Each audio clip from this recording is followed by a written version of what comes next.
ಇದಕ್ಕೆ ನಾವು ಸ್ವಲ್ಪ ಹೆಸರು ಕಾಳು ಮತ್ತು ಕಡಲೆಕಾಳು ಮತ್ತು ಇದು ಕಡಲೆ ಬೀಜ ಈ ಮೂರನ್ನು ಕುದಿಸಿ ಸ್ವಲ್ಪ ಹೊತ್ತು ಆರಿಸಿ ಅದಾದ ಮೇಲೆ ಈ ಕ್ಯಾರೆಟನ್ನು ತುರಿದು ಹಾಕಿ ಅದಾದ ಮೇಲೆ ಇದಕ್ಕೆ ಇದು ಹಾಕಿದ್ದೇವೆ, ಈರುಳ್ಳಿಯನ್ನು ಹಾಕಿದ್ದೇವೆ.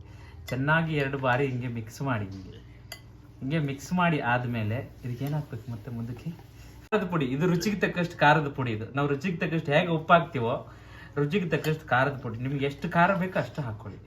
ಅದಾದ್ಮೇಲೆ ಚೆನ್ನಾಗಿ ಹಿಂಗೆ ಮಿಕ್ಸ್ ಮಾಡಿ, ಎಲ್ಲ ಹಿಂಗೆ ಮಿಕ್ಸ್ ಮಾಡಿ ಆದಮೇಲೆ ಇದು ಆರೋಗ್ಯಕ್ಕೆ ಒಳ್ಳೆಯದು. ನೀವು ಅಲ್ಲಿ ಇಲ್ಲಿ ದಾರಿಯಲ್ಲಿ ಬೀದಿಲೆಲ್ಲ ನಿಂತ್ಕೊಂಡು ತಿಂತಿರಲ್ಲ, ಅದಕ್ಕಿಂತ ಬಹಳ ಒಳ್ಳೇದಿದೆ ಆರೋಗ್ಯಕ್ಕೆ. ಇದಕ್ಕೆ ಮತ್ತೆ ಕೊತ್ತಿಮೀರಿ ಬೇರೆ ಹಾಕಬೇಕು, ಮತ್ತೆ ಪುದೀನ ಅಂತ ಕರಿತೀವಿ ನಾವು, ಪುದೀನ ಅಂತೀವಲ್ಲ ಅದು, ಆ ಪುದೀನ ಹಾಕಿದ್ದಕ್ಕೆ ಚೆನ್ನಾಗಿ ಮಿಕ್ಸ್ ಮಾಡ್ಬೇಕು. ಹಿಂಗೆ ನೋಡಿ ಈ ಥರ ಕಲರ್ ಬರುತ್ತೆ. ಯಾವಾಗ ನಾವು ಇದಕ್ಕೆ ಮೆಣಸಿನ ಪುಡಿ ಹಾಕ್ತೀವೋ, ಮೆಣಸಿನ ಪುಡಿ ಹಾಕಿದಾಗ ಇದು ಬೇರೆ ಕಲರಿಗೆ ಬರುತ್ತೆ. ಯಾಕೆಂದ್ರೆ ಈ ಕಾಳಿನಲ್ಲಿ ಮೆಣಸಿನ ಪುಡಿನ ಹೀರಿಕೊಳ್ಳುವ ಶಕ್ತಿ ಇರುತ್ತೆ. ಇಲ್ಲಿ ನೋಡಿ ಇದು ಕೊತ್ತಂಬರಿ. ಈ ಕೊತ್ತಂಬರಿನ ಮೆಲ್ಲಗೆ ಹಿಂಗೆ ಸೌಂದರ್ಯಕ್ಕೆ ತಕ್ಕಂತೆ ಹಿಂಗೆ ಉದುರಿಸ್ಬೇಕು. ಹಿಂಗೆ ಇದು ಹಾಕಿದರೆ ಇದರ ವಾಸನೆಯಿಂದ ಗಮ್ ಅನ್ನುತ್ತೆ. ಅವಾಗ ಸಲಾಡು ತಿನ್ನೋಕ್ಕೆ ಇನ್ನೂ ತುಂಬ ಖುಷಿಯಾಗಿರುತ್ತೆ. ಸಲಾಡೆಲ್ಲ ಇಷ್ಟಪಡುವಂಥ ಜನ ನಮ್ಮಲ್ಲಿ ಇಲ್ಲ, ಆದರೆ ನಾವು ಆ ಕಾರಣಕ್ಕೋಸ್ಕರ ಇದನ್ನೆಲ್ಲ ತುಂಬ ರುಚಿಯಾಗಿ ಮಾಡಿಕೊಂಡು ತಿನ್ನಬೇಕಲ್ಲ. ಆರೋಗ್ಯಕ್ಕೆ ಇದು ತುಂಬ ಒಳ್ಳೆಯದು. ಆದರೆ ತುಂಬ ಜನಕ್ಕೆ ಇದು ಇಷ್ಟ ಇಲ್ಲ ತಿನ್ನೋಕ್ಕೆ. ಏನು ಮಾಡ್ತೀರಾ, ಇವತ್ತಿನ ಕಾಲ ಹಂಗಿದೆ. ಮತ್ತು ಇದಕ್ಕೆ ಏನು ಹಾಕಬೇಕು?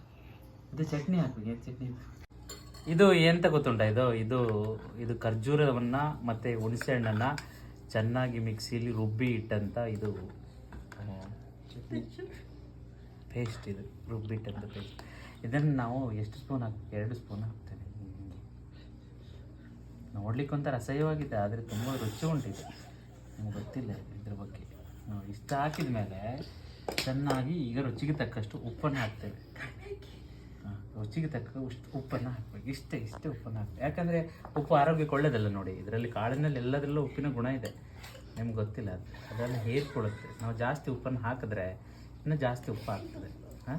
ನೋಡಿ ಚೆಂದ ಸಲಾಡ್ ಮಾಡಿ, ಚೆಂದ ಮಾಡಿ ಚೆಂದ ತಿನ್ನಿ. ನೀವೆಂಥ ಈ ನಾನ್ ವೆಜ್ ತಿನ್ನೋದಲ್ಲ, ಇದರಲ್ಲಿ ಎಂಥ ಶಕ್ತಿ ಅಡಗಿದೆ ಗೊತ್ತಾ ನಿಮಗೆ? ಭೂಮಿ ತಾಯಿಂದ ಬೆಳೆದು ಬಂದದ್ದು. ಹಾಗಾಗಿ ಇದು ಬಹಳ ಆರೋಗ್ಯಕ್ಕೆ ಒಳ್ಳೆಯ ದೇಹಕ್ಕೆ. ಹಾಗೆ ನೋಡಿ ಚೆಂದ ಮಾಡಿ ಚೆಂದ ತಿನ್ನಬೇಕು. ಆವಾಗಲೇ ಆರೋಗ್ಯಕ್ಕೆ ಒಂದು ನೆಮ್ಮದಿ ಇರುತ್ತೆ. ಇದು ಸಲಾಡ್.